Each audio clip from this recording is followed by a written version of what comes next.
विचार भी रखूंगी। तो सदगुरु कबीर साहब जी ने इस माया ठगने के ऊपर से जो पर्दाफाश किया है, इसको सुनकर के हम सबके मन के मोह को भी हम जीत सकते हैं। तो माया क्या है? क्या मन का मोह ही माया है कि माया कोई अलग की वस्तु है? कोई ईश्वर ब्रह्म परमात्मा हमारे ऊपर वो दौड़ा देता है ना? एक कई प्रकार की बातें हैं। तो इस पद में सदगुरु कबीर साहब जी, पहले तो हम आपके बीच पद रखेंगे, फिर इसके बाद इस पर हम चर्चा करेंगे कि आखिर माया क्या है, कैसे भटकाती है और इसको कैसे जीता जा सकता है। माया के बारे में लोगों के मन में बहुत भ्रांति है कि माया परेशान करती, माया नहीं जीता जा सकता है, उसको जीतना बड़ा कठिन है। बड़े बड़े लोग इसमें विमोहित हो गए। तो हम और आप किस खेत की मूली हैं? हम तो बड़े साधारण व्यक्ति हैं, माया को हम नहीं जीत सकते हैं और हमारी ऐसे ही दुर्दशा होती रहेगी, ऐसे ही दुखी रहेंगे। माया कोई बहुत बड़ी चीज है और हम बड़े उसके सामने दीनहीन तुच्छ है, कुछ भी नहीं कर सकते हैं, ऐसी बात नहीं है। सदगुरु कबीर साहब जी का पद सुनिए और इसके बाद इस पर चर्चा हम बड़े विस्तृत रूप से संक्षिप्त में करेंगे, लेकिन बहुत सुंदर से इसकी व्याख्या होगी, जिससे आपका और हमारा, हम सबका जीवन सुंदर बनेगा। तो मेरा निवेदन है कि इस पद को सुने और पद के बाद इसकी व्याख्या पूरी सुनिए, ताकि हम और आप सभी लोग इस माया को जीतकर अपने जीवन को सुखी बना सकें। क्योंकि सुखी बनाने के लिए हमें सब कुछ मिला है ना? सबसे पहली चीज तो ये मानव जीवन मिल गया, तब हमारे जीवन में कोई दुख का नामो निशान नहीं रहना चाहिए। इतनी बड़ी उपलब्धि हमको मिली है, मानव जीवन की प्राप्ति। गोस्वामी जी ने कहा ना, साधन धाम मोक्ष कर द्वारा, पाए न जेहि परलोक संवारा। स्वर्ग नरक अपवर्ग निसैनी, ज्ञान विराग भक्ति सुख देनी। मानव जीवन 4 फलों की प्राप्ति देने वाला है, स्वर्ग भी देने वाला है। और समझदार नहीं रहे, माया को नहीं जीत पाओगे तो नरक में तो जिए ही रहे। स्वर्ग नरक अपवर्ग निसैनी, मोक्ष और कल्याण के पद की प्राप्ति भी देने वाला है। कौन देने वाला है? मानव जीवन। और ये मानव जीवन में हम आ चुके हैं, और दूसरी चीजें तो बाद की चीजें हैं। सबसे पहली चीज तो ये साधन का धाम मिल गया, मोक्ष का दरवाजा मिल गया, मोक्ष का द्वार मिल गया। क्या? ये मानव जीवन। तो इस मानव जीवन को पाकर के हमें क्या करना है, इस माया को कैसे जीतना है? सबसे पहली चीज तो मन में ये विश्वास दिलाएं कि हमें इतनी बड़ी उपलब्धि मिली है। कितनी बड़ी? क्या उपलब्धि है? मानव जीवन की, जिससे हम दुखों से पूर्णतः मुक्त हो सकते हैं। ये सुवस्था का जीवन है, परवस्था का जीवन नहीं है, ये भोग भूमि का नहीं है। यहाँ पर हम साधना कर सकते हैं, संयम कर सकते हैं, कल्याण और मोक्ष की प्राप्ति कर सकते हैं, दुखों की निवृत्ति कर सकते हैं, सब कुछ प्राप्त कर सकते हैं। सब कुछ जो चाहे वो प्राप्त कर सकते हैं इस मानव जीवन में। सबसे पहले तो आदमी को ये समझना चाहिए और अपने आप को ये विश्वास दिलाना चाहिए। हमें पता ही नहीं हमको क्या मिला, कहाँ पता है ना? जब हमें पता ही नहीं है कि हमें क्या मिला है। एक भिखारी था, मैं इस पद को बाद में कहूंगी। एक भिखारी था और जीवन भर अंधा था बेचारा, तो भीख मांग के अपना जीवन चलाता था। तो एक चबूतरे पर बैठ करके जीवन भर भीख मांगता रहा, और जब वो मर गया तो लोगों ने कहा, भाई इसी चबूतरे पे बैठ के जीवन भर भीख मांगा है, तो चलो इस चबूतरे को मिट्टी का रहा होगा, इस चबूतरे को इसी में गड्ढा खोद कर इसकी यही समाधि बनाई जाए, है ना? तो अब भाई मनुष्य को गड़ाना है तो थोड़ा सा गड्ढा तो खोदेंगे, गहरा तो खोदना ही पड़ता है उसको दबाने के लिए। तो जैसे ही गड्ढा खोदे तो उसके नीचे खजाना मिला, इतना धन संपत्ति, अपार धन संपत्ति। लोगों ने कहा लो, इसको पता ही नहीं था कि जिस जगह पर बैठकर मैं भीख मांग रहा हूँ उसी के नीचे खजाना गड़ा है, और बेचारा वो जानता नहीं था, जीवन भर भीख मांगता रहा। तो इसी प्रकार से सदगुरु कबीर साहब के जो वचन है, वो वचन कैसे हैं सदगुरु कबीर साहब के, कि आत्म धन जेहि ठौर है, बचन कबीर उपदेश। सदगुरु कबीर साहब के गुप्त रूप से जो धन गड़ा है हमारे अंदर भी धन गड़ा है।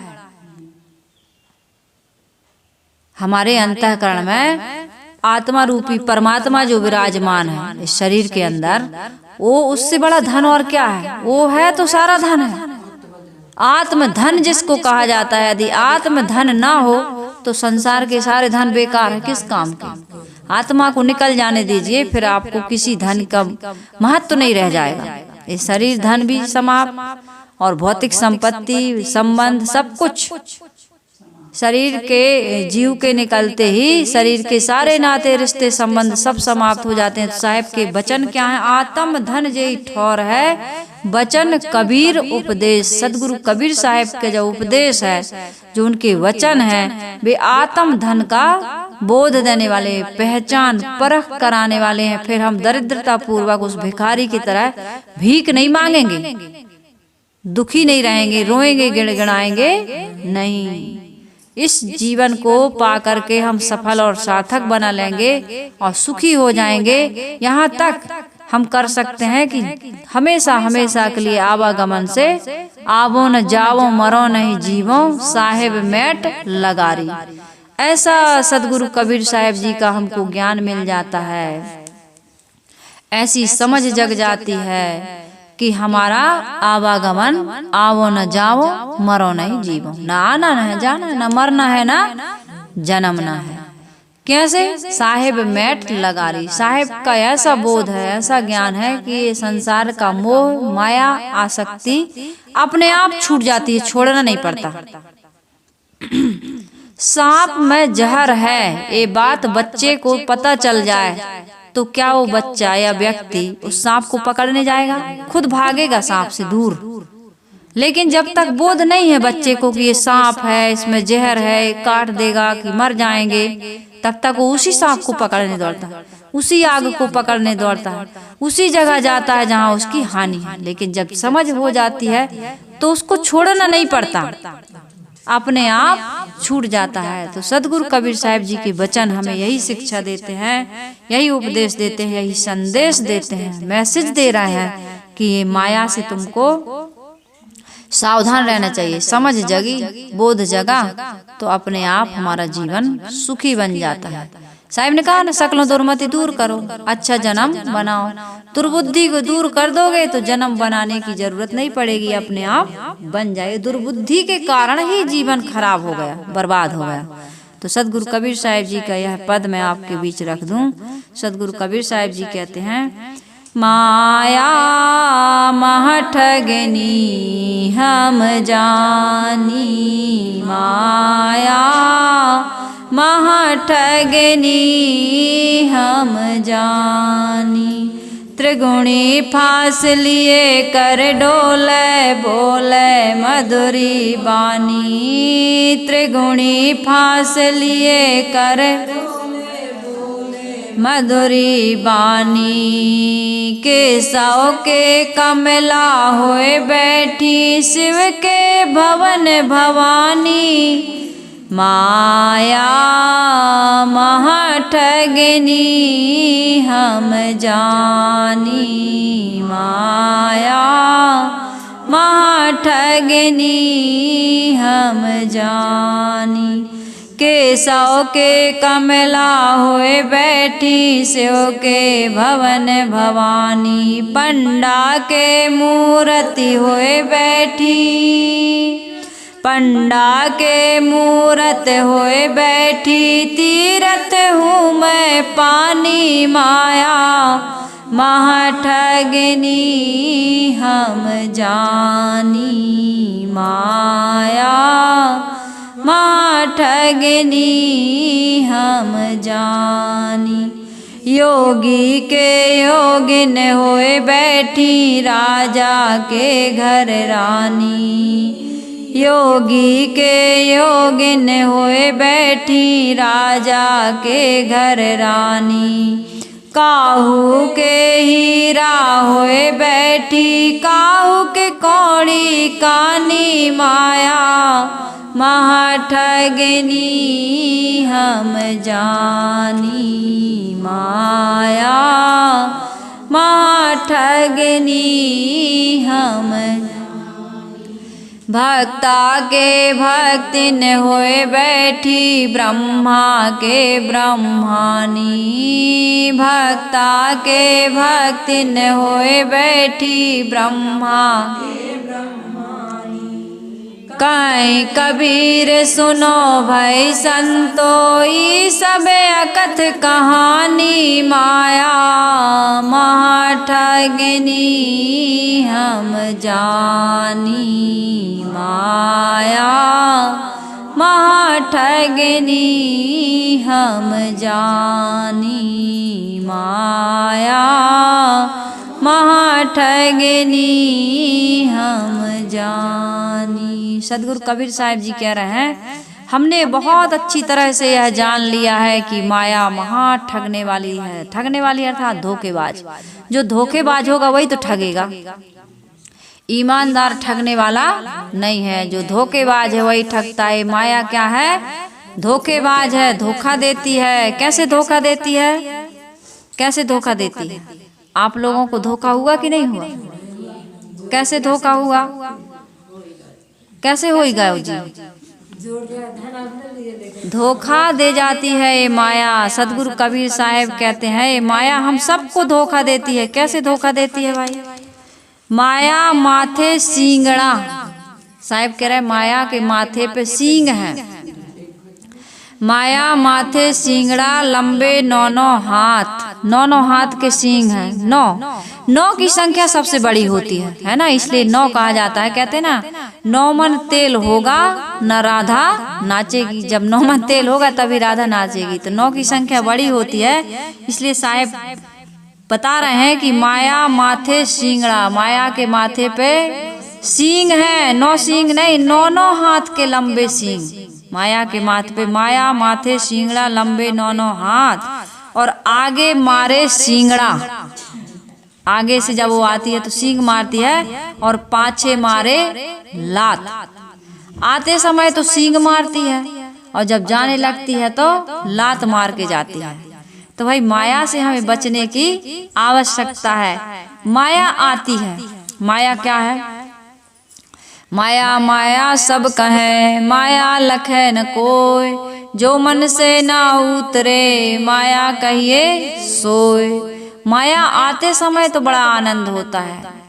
जीव से पृथक, अपनी आत्मा से पृथक जितना भी दृष्टि गोचर हो रहा है, गोस्वामी जी ने कहा है, गो गोचर जहाँ लगे मन जाई, सो सब माया जानहु भाई। मन और इंद्रियों से जो भी प्रतीत हो रहा है, गोस्वामी जी कह रहे हैं, वह सब माया है। माया इसलिए कह रहे हैं कि आज है कल नहीं रहता है। हमारा शरीर जिसमें हम निवास कर रहे हैं, शिशुपन का नहीं है, बचपन का भी नहीं है, तरुणाई का भी नहीं है, जवानी का भी चला गया, अधेड़ अवस्था का भी चला जाएगा। जीते रहोगे तो, और मर गए तो फिर पूरा ही चला जाएगा, इसमें कोई संदेह नहीं है। तो आज है, लेकिन कल ऐसा ही रहने वाला नहीं है। जब हमारा शरीर नहीं है तो शरीर से संबंधित जितने भी प्राणी पदार्थ हैं, जो भी पद प्रतिष्ठा है, परिस्थितियां, उन सबको क्या समझ लीजिए, माया। जब शरीर हमारा नहीं रहता एक रस, तो इसके नाते रिश्ते संबंध, इसकी परिस्थितियां, ये सब एक रस कहाँ रहेंगी। इसलिए साहब कह रहे हैं कि जिसको तू इतना मान रहा है वो स्थायी नहीं है। तो इसको क्या कह रहे हैं साहब? माया। साहब कह रहे हैं माया माँ ठगनी हम जानी। और ये माया क्या कर रही है? त्रिगुणी फांस लिए कर डोले, बोले मधुरी बानी। त्रिगुणी फांस, 3 रस्सियों की फांस लेकर के घूम रही है माया, और सबको मीठा मीठा बोल करके फंसा लेती है। क्योंकि आवत आने पर माया जब आती है बड़ा हर्षित होता है आदमी, सींग मारती है, मतलब आदमी के सीना फूल के चौड़ा हो जाता है ना, बड़ा खुश होता है। संसार में आते हैं तो बधाई बजती है और जाते हैं तब फिर रोते हैं। तो साहब कह रहे हैं कि मिलते समय तो बड़ी खुशी होती है, लेकिन जाते समय लात मार के जाती। रोता है आदमी, जन्म लेता है तो बड़ा खुश होता है, बच्चा को तो दर्द होता है, रोता है ना। परिवार के लोग खुश होते हैं। तो ये खुशी और दुख की बड़ी लंबी व्याख्या है। खैर, इस पर चर्चा कभी समय से धीरे धीरे होती ही रहती है और करेंगे। लेकिन अभी यहाँ माया के बारे में मैं बता रही हूँ कि साहब कहते हैं कि माया आते समय तो बड़ा, साहब कह रहे हैं त्रिगुणी फांस लिए कर डोले बोले मधुरी मानी। माया सबको अच्छी लगती है। अभी कह दो कि भैया माया मोह का त्याग करो तो कहेंगे साहब ये तो संत कर सकते हैं, साधु कर सकते हैं, हम लोग नहीं कर सकते। इस माया से दुख पाते हुए भी आदमी माया का मोह नहीं त्यागता है। मन माया तो एक है, माया मन ही समाए। मन का अज्ञान ही माया है और ये अज्ञान हमारे मन में बैठ गया है, इसलिए इस माया का हमारा मोह छूट नहीं रहा है। साहब कह रहे हैं कि भाई मन में तुमने जो मोह टिका लिया है, धन पुत्र परिवार ये शरीर आपको दुख नहीं देता है, ये माया नहीं है। इसके प्रति जो मोह है मन में वह माया है। ये समझिए आप और हम सबको समझना है कि माया क्या है। आप शरीर का त्याग नहीं कर सकते हैं। कितना बड़ा ज्ञानी हो कहता है शरीर माया है, लेकिन जब तक प्रारब्ध है तब तक शरीर को वो नहीं त्याग सकता। और शरीर से संबंधित जितनी आवश्यकता है उनको भी वो त्याग नहीं सकता है। वो भी मकान में रहते हैं, उनको भी वाहन चाहिए, उनको भी काजू किशमिश बादाम पिस्ता खजूर सब कुछ चाहिए। खाते हैं कि नहीं खाते संत महात्मा? दूध दही मही घी जो जैसा खाते हैं वो नहीं खाओगे, रूखा सूखा कुछ तो खाओगे। अन्नमय कोश है, इसको चलाने के लिए जो एक ग्रस्त की जरूरत है वो एक व्रत की भी जरूरत है। लेकिन ग्रस्त की दिनचर्या थोड़ी अलग होती है। वो भोग परायण होते हैं और ये साधना परायण होते हैं। लेकिन जरूरतों की चीजें तो सबको लगती हैं। और कोई इनका त्याग, बड़ा त्यागी महात्मा है, लेकिन वो भी शरीर में तो रह रहा है, कपड़ा नहीं पहनता है ना। कितने ऐसे हैं कपड़े नहीं पहनते हैं, लेकिन और तो शरीर की जब तक शरीर है तब तक उसकी जरूरतों की पूर्ति तो जितना जो कम कर सके, जितना त्याग वैराग से रह सके, लेकिन एकदम सब कुछ को त्याग के, शरीर को त्याग के भी हो जब तक प्रारब्ध है वो नहीं त्यागता है ना। तो ये मन का मोह हमारे लिए माया है। कोई ये ना समझ ले कि धन संपत्ति पुत्र परिवार ये माया है। ये तो उपयोग की चीज है, उपयोग की ही क्या है, सदुपयोग की चीजें हैं। इनका सदुपयोग करोगे तो ये तुम्हें दुख नहीं देंगी, बंधन नहीं देंगी, पीड़ा नहीं देंगी। यदि दुरुपयोग करोगे तो भले बेपीड़ा देंगी। तो इसलिए हमको इनका दुरुपयोग नहीं करना है, इनका क्या करना है, हमको सदुपयोग करना है। सदुपयोग करने से हम सुखी हो जाते हैं। साहिब कह रहे हैं सदगुरु कबीर साहब, कबीर माया रूखड़ी, रूखड़ी यानी रूख है ना। कबीर माया रूखड़ी दो फल को दातार, ये दो फल देती है माया, हमको दो फल देती है। खावत खर्चत मुक्ति होए, खाने और खर्चने से मुक्ति, संचत नरक द्वार। कबीर साहब क्या कह रहे हैं, सावधान हो जाएं हम सभी लोग।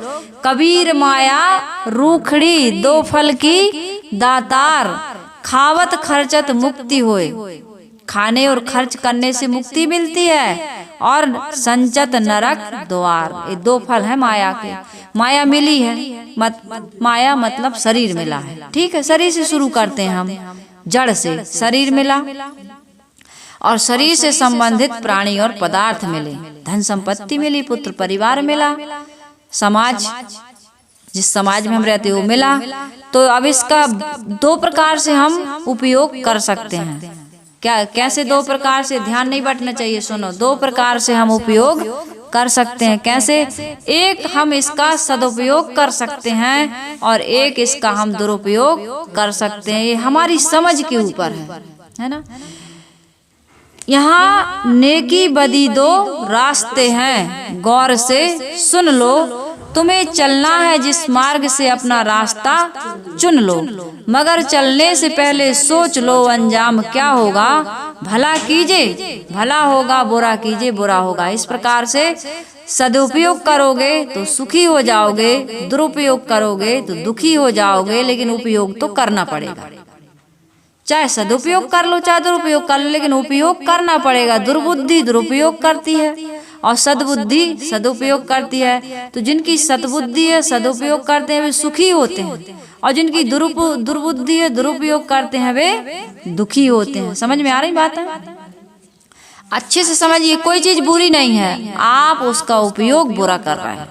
सदुपयोग और दुरुपयोग है ना, आप एकदम त्याग करके नहीं जा सकते हैं उसको, सब कुछ को त्यागा जाना संभव नहीं है। इसका सदुपयोग करिए। कैसे करिए? साहिब कह रहे, कबीर माया रूखड़ी दो फल को दातार, खावत खर्चत मुक्ति होए संचित नरक द्वार। आप न खाते हैं और न खिलाते हैं, केवल संग्रह करते हैं, तो उससे क्या होगा?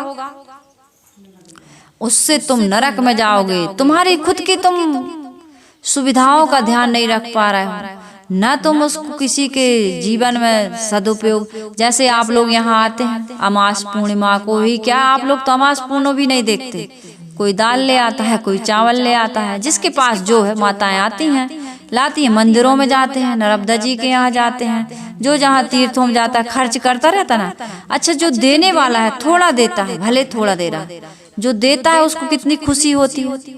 आपको देकर खुशी होती है कि मांग कर खुशी होती? बताओ।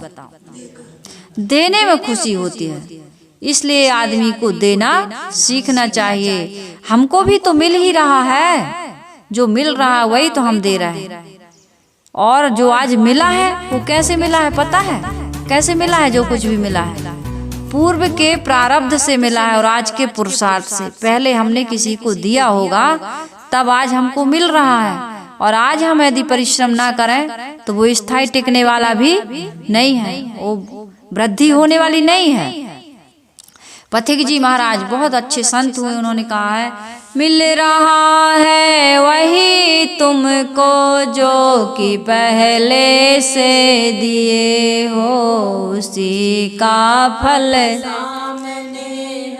शुभ अशुभ जैसा किए हो। मिल रहा है वही तुमको जो कि पहले से दिए हो, उसी का फल सामने शुभ अशुभ जैसा किए हो। तुम किसी को देते हो ना तो तुम्हें वो मिलता ही है। खेत में बीज डाल दो और ना मिले, हाँ ऊसर में बोओगे तो अलग बात है। अब शराब पी लो तुम कहो हमने भैया पैसा लगाए हैं शराब पी है तो मिलेगा, हाँ मिलेगा। क्या मिलेगा? किडनी खराब होंगी, है ना, बीमारी मिलेगी, बदनामी मिलेगी, कंगाली मिलेगी, यही तो मिलेगा। शराब पीते हो, सिगरेट पीते हो, पान तंबाकू खाते हो, गुटखा खाते हो, मांस खाते हो, पीड़ा देते हो ना किसी को, या गंदी गंदी चीजों का उपयोग कर रहे हो, इस शरीर रूपी मंदिर को गंदा कर रहे हो, इसमें बैठे हुए आत्मा रूपी परमात्मा देवता का तुम अपमान कर रहे हो, तो तुम्हें फल में क्या मिलेगा? अंदर देवता बैठा है ना, हमारा आत्मा रूपी परमात्मा, जिसको वो गंध बुरी लगती है तो फुर्र फुर्र धुआं बाहर किच पिच थूकते रहते हो। तंबाकू गुटखा खाने वाले गुड़ गुड़ गुड़ गुड़ तो बात करते हैं, और फिर जहां देखो मुर्गा की पीक जैसे, है ना, कितना खराब थूकते हैं। आज जहाँ जहाँ अस्पताल हैं, कोई धार्मिक या समाज सेवी संस्थाएं हैं, वहाँ पर आप देखो पान गुटखा वाले तंबाकू वालों ने कितना खराब किया उस जगह को, कितना गंदा किया, है ना। तो इस प्रकार से साहिब कह रहे हैं कि भाई कबीर माया रूखड़ी दो फल को दातार, खावत खर्चत मुक्ति हो और संचित नरक द्वार। तो हमको माया तो कह रहे हैं, लेकिन हमें इसका क्या करना है? दुरुपयोग नहीं करना है, सदुपयोग करना है। सदुपयोग करोगे तो कोई चीज माया नहीं है। घर छोड़ने की जरूरत नहीं है, कपड़े बदलने की जरूरत नहीं है, स्वभाव बदलिए, स्वभाव आदत बदलिए। अज्ञान से ज्ञान की ओर गति करिए, गमन करिए। आपके अंदर अज्ञान है, आपके अंदर मतलब हम सबके अंदर। यदि वो अज्ञान को हम त्याग देते हैं, बोध विवेक विचार पूर्वक जीवन जीते हैं, तो माया हमको परेशान नहीं करेगी। तो सदगुरु कबीर साहब जी का यह जगत प्रसिद्ध, यह माया विष्णु के घर में लक्ष्मी बन गई।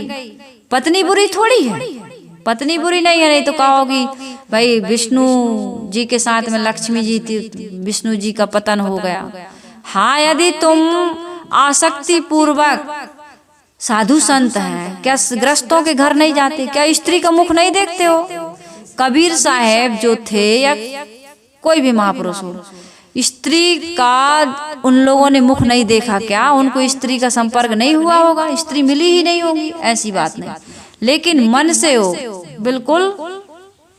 साहब ने कहा है माया से बचने का एक उपाय क्या बताया उन्होंने?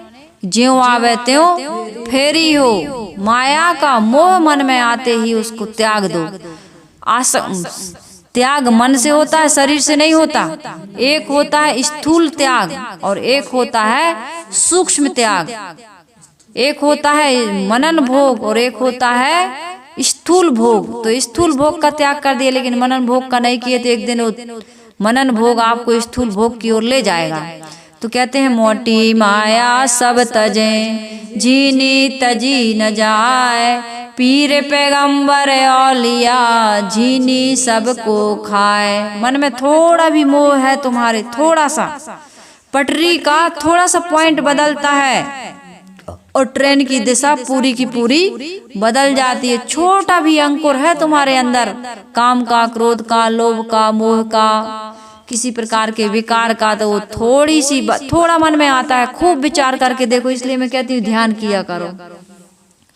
ध्यान करने का मतलब अपना स्वयं का चिंतन किया करो, थोड़ा सा बैठा करो। 8 घंटे सोते हो, 8 घंटे काम करते हो, 8 घंटा तुम जो व्यवहार करते हो, उस व्यवहार में 2 घंटा 1 घंटा समय निकाल करके खुद पर ध्यान दो।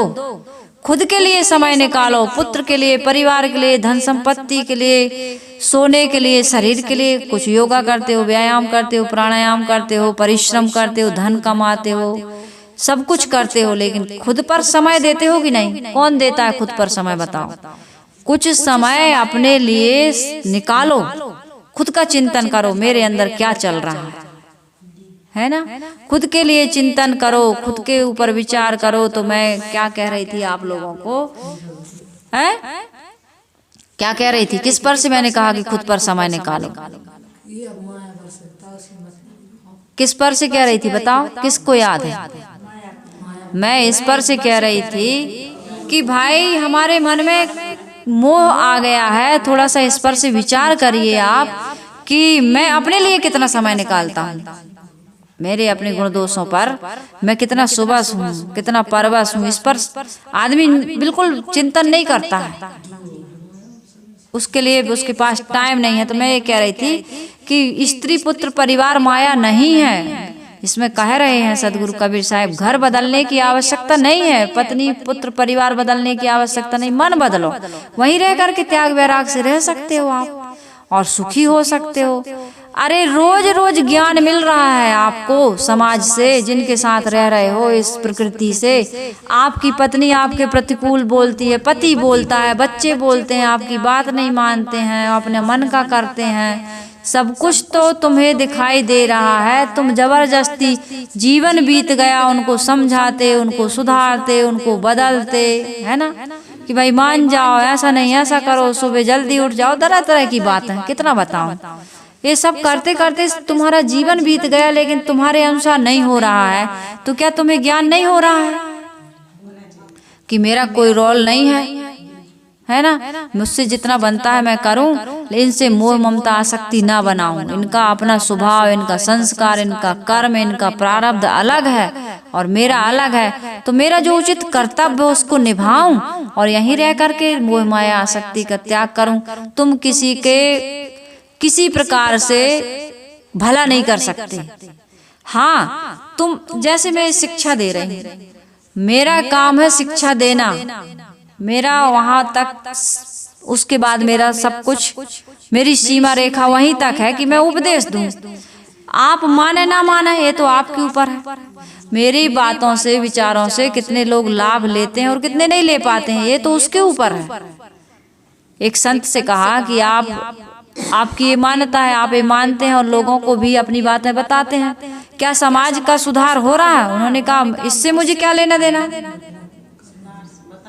इससे लेना देना नहीं है। तो कहे आप उपदेश क्यों देते हैं? मेरा कर्तव्य है, मेरा कर्तव्य है कि मैं उपदेश दूं, लेकिन मैं दूसरे को बदल नहीं सकती। मैं अपना काम कर रही हूँ, मैं अपना काम कर रहा हूँ उपदेश देना, क्योंकि मुझे उपदेश मिला तो मेरा जीवन सुंदर बना और मेरा कर्तव्य है कि मैं दूसरों को उपदेश दूं। लेकिन मुझे कोई ये नहीं कह सकता कि तुम उपदेश देते हो तो कितने लोगों को सुधार दिए। भाई सुधारना मेरा काम, मेरे बस की बात नहीं है। मेरे बस की बात है लोगों को समझाना, ज्ञान देना, लेकिन मैं सुधार दूं ऐसे ही परिवार के लोगों को समझना चाहिए कि मेरा काम है सही रास्ता बताना और जितना मैं कमाता हूं परिवार को दे देना। उसके बाद मैं उनके पीछे नहीं लगूंगी। क्यों नहीं लगूंगा, क्यों नहीं लगूंगी? क्योंकि वो मेरी मानते नहीं है। मेरा जीवन बाल पक गए, मेरे आंखों में दिखाई देना कम हो गया, कानों में सुनाई देना कम हो गया, हाथ पैर की शक्ति खत्म हो गई। अब हम अभी भी कह रहे हैं हमारा बछड़ा घाम में बंधा है, उसको चारा डाल दें। अब बछड़ा ने मार दिया, हाथ टूट गया, प्लास्टर 2 महीना का चढ़ गया। तो भाई अब हमारा काम नहीं है। हम जवान थे, स्वस्थ थे, सब काम किए। अब तुमने पुत्र परिवार धन संपत्ति क्यों बनाया? बुढ़ापे में आराम से बैठ के भजन करो और भोजन करो। क्या करो? भजन करो और भोजन करो। इतना तो कमा लो कि बुढ़ापे में, कहते हैं ना समझदार व्यक्ति कौन, दिन भर ऐसा काम करे कि शाम को खाट पर जब लेटे तो नींद आ जाए, ना सोचे कि आज मैंने ये गलत कर दिया। ये पश्चाताप ना करना पड़े, ये चिंता ना हो कि ये गलत करके आया हूं तो इसका परिणाम मुझे दुख भोगना पड़ेगा। और जवानी में ऐसा काम करे कि बुढ़ापा उसका सुखद हो, है ना।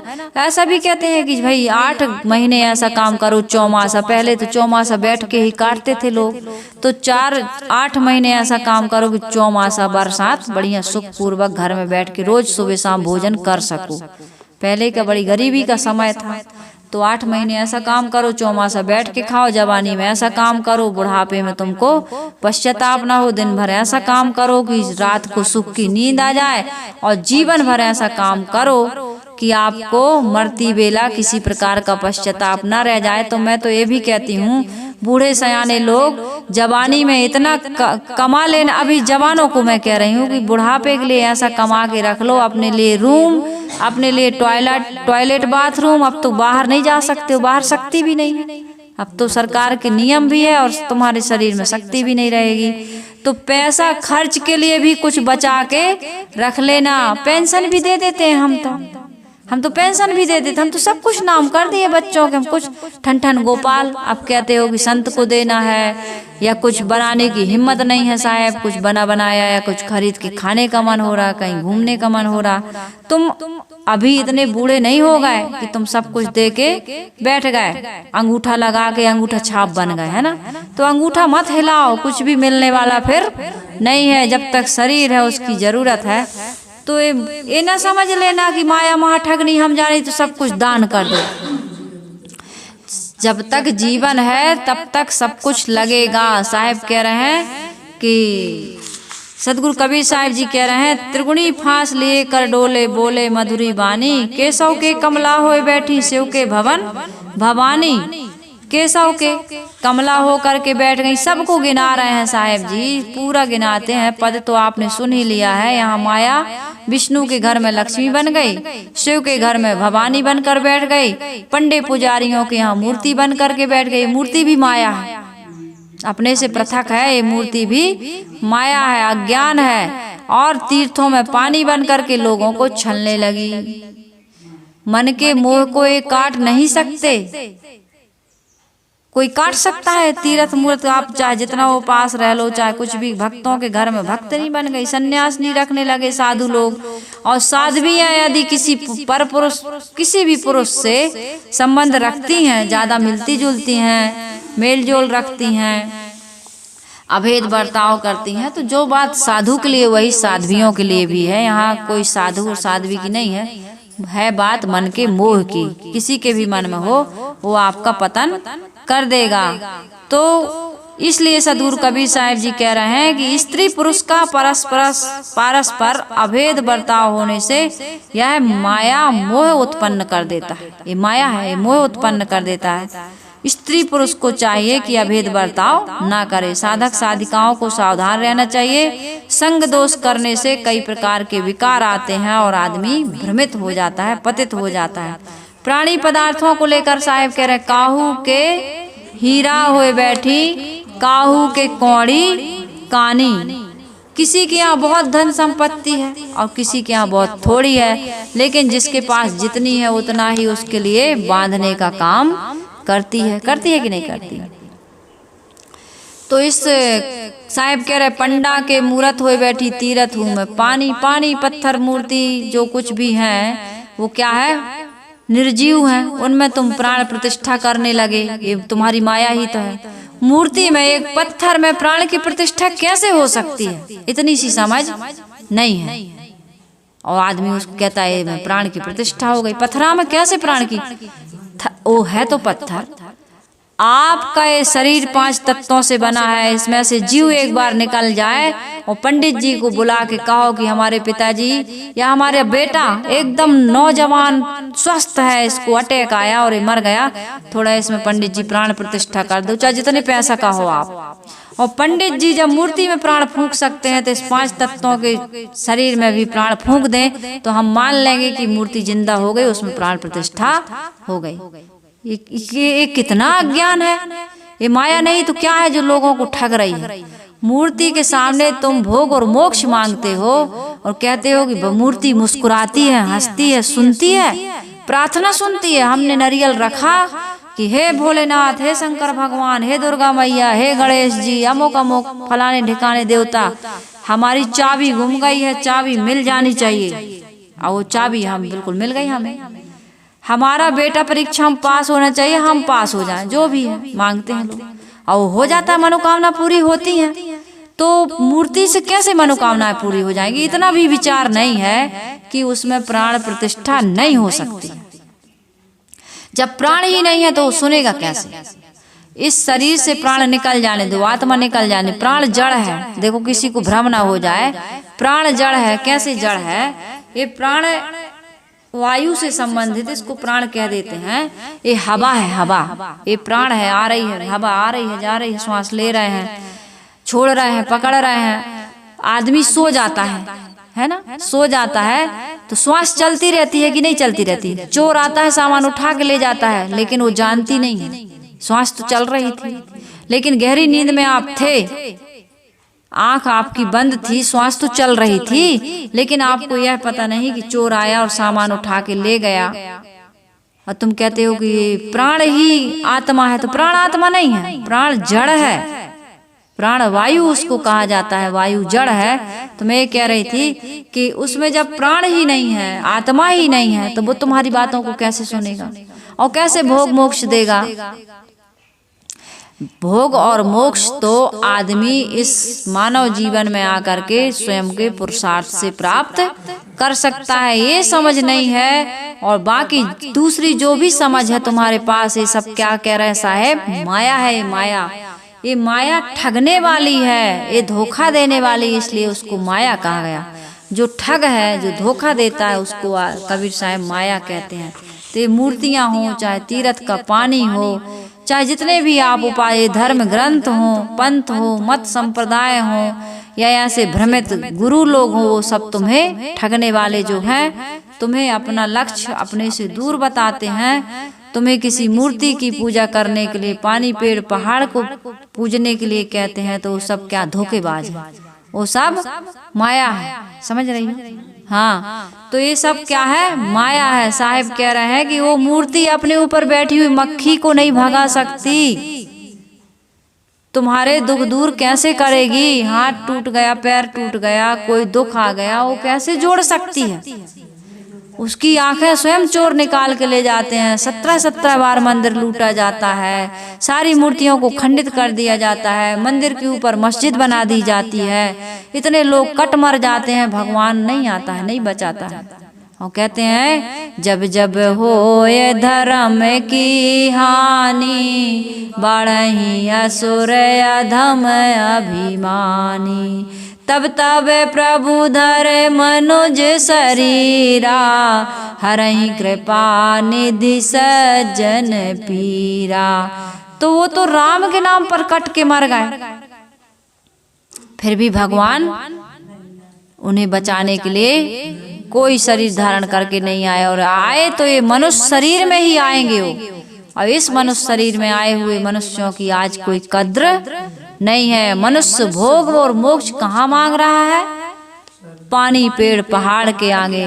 लेकिन ऐसी आस्था बना दी है, ऐसा दृढ़ विश्वास करा दिया है, इतना हमको भटका दिया है कि आज यदि सदगुरु कबीर साहब अपने विचार रखने के लिए समाज में आते हैं तो लोग कहते हैं नास्तिक हैं, ये नरकगामी हैं, ये पेड़ पहाड़ पूजने के लिए, पत्थर को पूजने के लिए मना करते हैं, भगवान को नहीं मानते।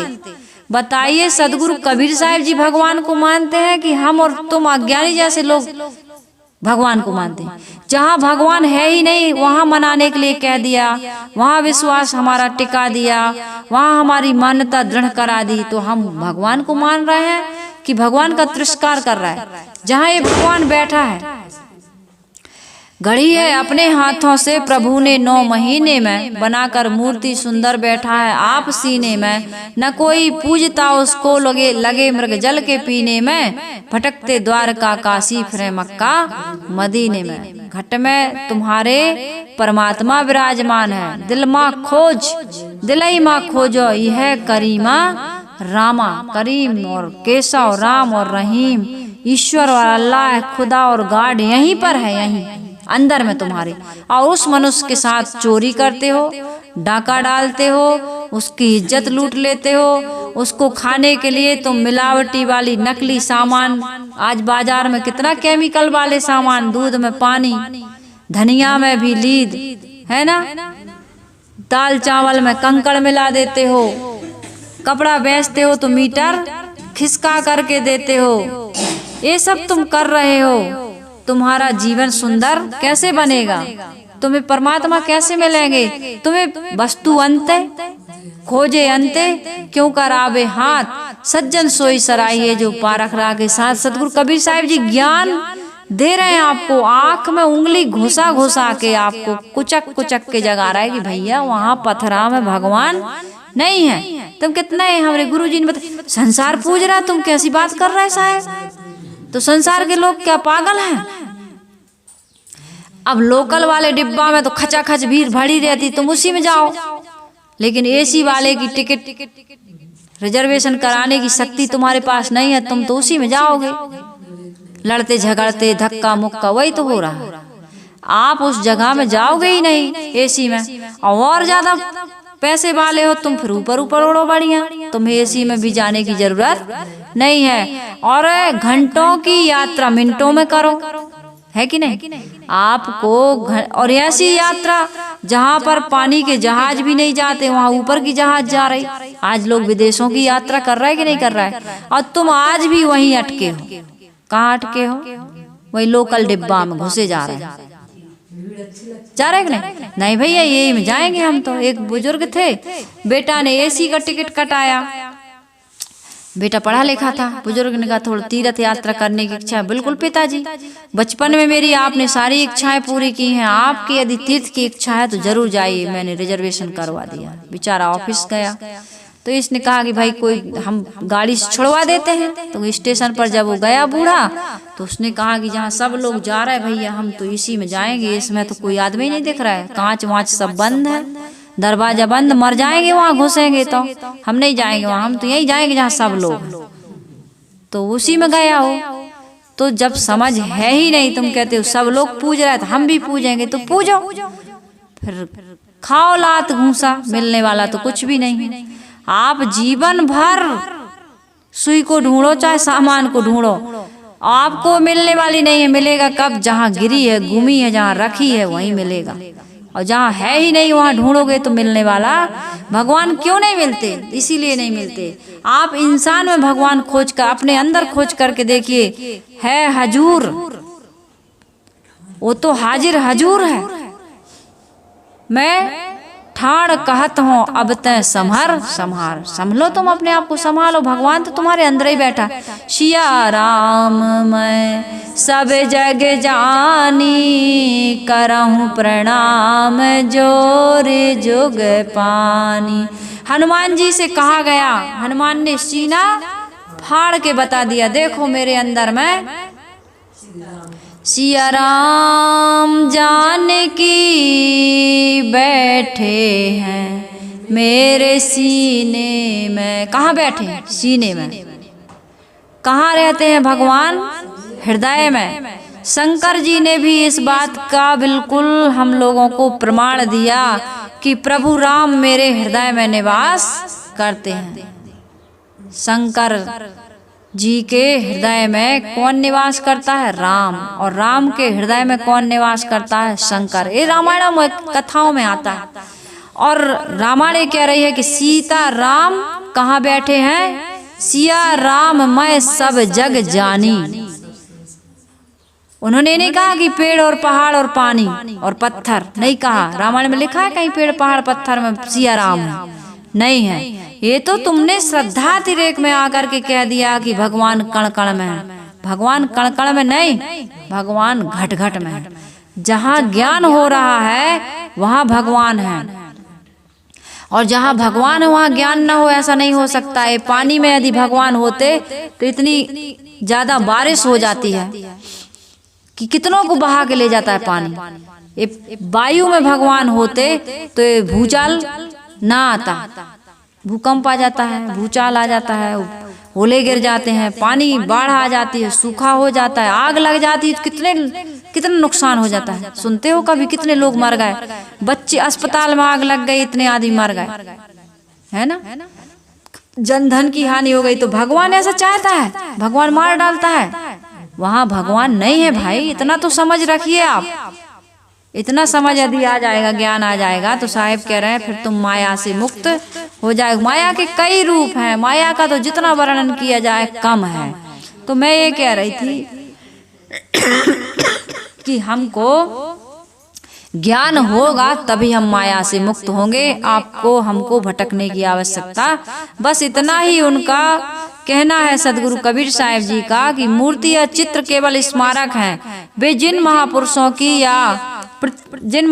की प्रतिकृति है, ये वो उनकी याद दिलाती। जैसे हमारे आश्रम में महापुरुषों के चित्र हैं तो वो उनकी याद दिलाते हैं। राम ने क्या किया, कृष्ण ने क्या किया, कबीर क्या थे, कौन थे, कैसे थे, उनका क्या रहनी और आचरण था, ये सब याद दिलाने के लिए इसलिए उनको साफ स्वच्छ रखिए। अब तुम वहाँ अक्षत फूल चंदन दुनिया भर का आल जाल काल चढ़ा करके गंदा कर देते हो। भिन भिन भिन भिन मक्खियाँ चींटियाँ चिपिर चिपिर हो रही वहाँ की जगह, तुम गंदा करते हो कि नहीं करते हो?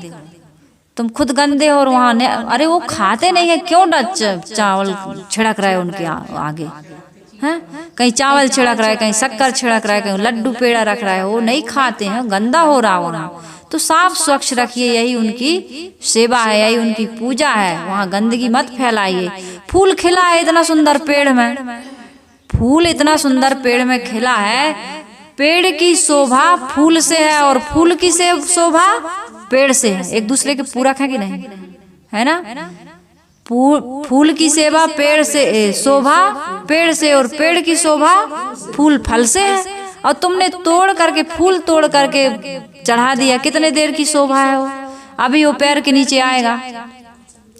और उस फूलों को नष्ट कर, फूल लगाइए, फूल तोड़िए मत। जितने लोग पूजा करते हैं, मेरा सभी से निवेदन है कि फूल, एक तो पूजा करने वाले सुनेंगे नहीं इसको, है ना, ये समस्या है। इसके लिए अलग से बनाना पड़ेगा वीडियो। फूल तोड़ने वाले रोज तोड़ते हो तुम, कितना कितना फूल तोड़ते हो। क्या तुमने जीवन में इतने फूल लगाए, पेड़ लगाए? पेड़ लगा सकते हो, फूल नहीं खिला सकते, तो कम से कम पेड़ लगाइए आप। जब तुम फूल खिला नहीं सकते तो फूल तोड़ने का क्या अधिकार? ब्रह्म मुहूर्त में सुबह सुबह चोरी करते हो तुम, घर वाला ना जाग जाए, फटफट फूल अभी पूरे खिले ही। फूल भगवान को एक चाहिए, मान लो तुम कितना ले जाते हो, पूरा झिल्ली और टोकरी भर के, अभी कल उसको फेंकोगे आप, फिर उस कचड़े को भी फेंकने जाओगे। फूल को वहीं फूलने दो, झड़ने दो। और ये फूलों को तोड़ने से क्या पाप हो रहा पता है? फूलों का पराग ले जाती है मधुमक्खी, और मधुमक्खी जीवन दायिनी शहद देती है। शहद दुनिया की किसी भी कंपनी या मनुष्य में वो शक्ति नहीं है कि शहद का उत्पादन कर सके। स्वाभाविक रूप से प्रकृति में व्यवस्था है कि मधुमक्खियां फूल का पराग ले जाती हैं, अपने छत्ता में रखती हैं और इतनी सुंदर आपको हमको शहद देती हैं। शहद, हनी, है ना? आप उस फूल को नष्ट कर देते हो, पराग कहाँ से ले जाएंगी? आज तितलियां नष्ट होती जा रही हैं, लोग फूल कम लगा रहे हैं, तोड़ ज्यादा रहे। पूजा के नाम पर बाबाओं ने इतना पाखंड फैला दिया, न पत्ते बच रहे न फूल बच रहे। भाई पेड़ लगाओ और फूल बढ़िया। भगवान की प्रकृति में खिला हुआ फूल, तुम क्या भगवान को फूल चढ़ाओगे? तुम क्या जल चढ़ाओगे? उसको जल चढ़ाने, फूल चढ़ाने की, हाँ तुम्हारी श्रद्धा है चढ़ाओ, लेकिन फूल जितना तोड़ते हो उतना लगाओ और एक फूल चढ़ाओ। दुनिया भर के गठरिया भर के फूल तोड़ के चढ़ाने की, उनको सजाने की जरूरत। भगवान को क्या सजाओगे तुम? भगवान के लिए माला बनाना, अरे माला मन की माला बनाओ, मन की माला। मन की माला टूट जाए न मोती कहीं प्रेम के, प्रेम करो उनसे, प्रेम के मोती। सुंदर मन बनाओ, यही आपका मन ही माला बन जाएगा, मोती बन जाएगा। तो मैं ये कह रही थी कि भाई भोग और मोक्ष पाने के लिए आपको श्रम करना पड़ेगा, साधना करना पड़ेगा। माया धोखा देती है या ठगनी है तो साफ है, इसमें हम ठगाते हैं। यही सब तीर्थ मूर्त, ये गंगा यमुना सरयू नदी में नहाने से कुछ नहीं होता है। आज के समय में तो नदियां भी प्रदूषित हो गई हैं, इसलिए भाई नहाना है, कभी जाना है, घूमने फिरने जाइए, उसकी बिल्कुल मना नहीं है। ये मत समझ लीजिए कि ये लोग तो बिल्कुल हर चीज का मना करते हैं, खंडन वाली बात नहीं है। घर में रोज नहाते हो, एक दिन नर्मदा नहा लोगे तो पाप कट जाएंगे। पाप करते क्यों? रोग हाथ टोर ले रहे हैं हम, नर्मदा मैया हम जाएंगे तो हमारा हाथ जुड़ जाएगा, तो रोज टोरो। ये समझदारी है क्या? भाई पाप करो मत कि काटना ना पड़े। आदमी का हाथ पांव जुड़ जाता है, लेकिन आगे के लिए सावधान रहता है कि अब भैया अब ना टूटे। ऐसा थोड़ी, वो तो जुड़ जाता है, तोड़ लेते हैं, कुछ नहीं होता। तो पाप क्यों करते हो? काटने के लिए फिर नर्मदा माई जाते हो, गंगा माई जाते हो, ये करते हो करते हो। पाप मत करो, पाप कटता अटता नहीं है। पाप छोड़ो, पाप चाहे सरजू हो चाहे यमुना हो, कह दिया है कि सरजू मैया में नहाने से शायद जो मुक्ति मिलती, कहीं कुछ मुक्ति उक्ति नहीं मिलती। ऐसा होता तो सदगुरु कबीर साहब गंगा काशी छोड़ के मगहर ना जाते, और मगहर जाकर के उनकी मुक्ति हुई। तुम्हारी क्या मुक्ति? उनकी तो लाश ही नहीं मिली। उनकी तो ऐसी मुक्ति हुई मगहर में मरने से कि उनकी लाश ही मुक्त हो गई, लाश भी नहीं मिली। तुम तो काशी में जाकर के शरीर छोड़ने जाते हो, उन्होंने तो शरीर ही गायब हो गया उनका मगहर में मरने से। ऐसी साधना करो कि अब जन्म मरण से मुक्ति मिल जाए, अब शरीर ना बने। ये संकेत दे जाते जाते सदगुरु कबीर साहब ये संकेत दे करके गए कि अब मैं इस शरीर में कभी नहीं आऊंगा। ये संकेत संदेश है सदगुरु कबीर साहब जी का। उनका शरीर किसी को मिला, मग यानी रास्ता है ना, और हर यानी ज्ञान। जो हमारे अज्ञान को हर ले, वही तो, वही रास्ते पे चलना है। तो उधर मगहर मरने न जाने लगना। ये भी सही कह रही साहब कि हम कोई ये ना सोचे कि हम मगहर जाएंगे वहाँ हमारी लाश ही गायब हो जाएगी। चले जाते हैं भाई, ये भी हो जाता है किसी किसी कम बुद्धि वाले। चले हम मगहर तो हमारी अंत्येष्टि की जरूरत ही नहीं पड़ेगी, लाश ही गायब हो जाएगी। यहाँ तो मरने के बाद हमें चिंता काय भाई, कोई हमारी लाश उठाएगा कि नहीं, है ना, शव उठाएगा कि नहीं उठाएगा, इसको जलाएगा कि नहीं जलाएगा, इसकी अंत्येष्टि करेगा कि नहीं करेगा। तो हम चलो भैया मगहर जाते हैं, जैसे कबीर साहब की लाश गायब हो जाएगी हमारी भी हो जाएगी। ऐसा होने वाला नहीं है। मगहर अर्थात ज्ञान के रास्ते पर चलो, तभी तुम्हें मुक्ति मिलेगी। भगवान भावना से मिलते हैं ऐसा कहते हो तुम, तो अपनी भावना को शुद्ध करो। भाव के भूखे हैं भगवान, भाव शुद्ध करो, निर्मल पवित्र करो। ये मन तो निर्मल भया जैसे गंगा नीर, और पीछे पीछे हरि फिरे कहत कबीर। कबीर मन चंगा तो कठौती में गंगा गंगा जाना नहीं पड़ेगा। घर ही को मंदिर बनाओ, मंदिर मत जाओ। और इस घर परिवार में रहने वाले लोगों को देवी देवता समझो।